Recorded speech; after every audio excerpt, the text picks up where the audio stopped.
বাদলপুর গ্রাম, সেখানে বাস করত জলিমা। জলিমা ও মাখনলাল ছিল তার সৎ ছেলে, তাই জলিমা মাখনলালকে কিছুতেই দেখতে পারত না। কিরে বাবা লাল, তুই এখনো কোথাও যাসনি? এখনো কি করতেছিস?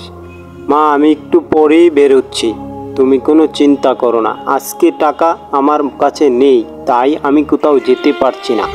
তারপর মাখনলাল তার গ্রামের দিকে যেতে থাকে। গ্রামে গিয়ে লোকজনের সবাই সে অনেক কথা বলে যে এই যে আমি তোমাদের সম্পত্তির যে গুপ্তধন আমার কাছে রয়েছে সেটা আমি তোমাদেরকে দিয়ে দেব, তোমরা কি বলো? তারপরে গ্রামবাসী বলে, আমরা তোমাকে অনেক ভালো জানি, তোমরা সেটা আমাকে দিয়ে দাও।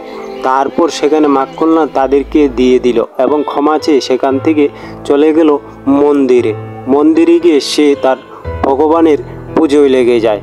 জলিমা একদিন রামের কাছে গিয়ে বলে, কি রে, তুই এখনো যে জনগণের টাকা মেরে খাচ্ছিস সেটা কি আমি কিছুতেই জানি না? এই নে, এটার মধ্যে একটি গুপ্তধনের সন্ধান আছে, এটা নিয়ে তুই এই এলাকা ছেড়ে চলে যা এবং সেটা তোর কাছে ভালো লাগবে। তারপরে রাম বলে, আমি মাখনলাল ও রাম তার সাথে দেখা হয়। রাম বলে, আমি তোমার মায়ের সাথে দেখা করেছি, আমি এখান থেকে চলে যাচ্ছি।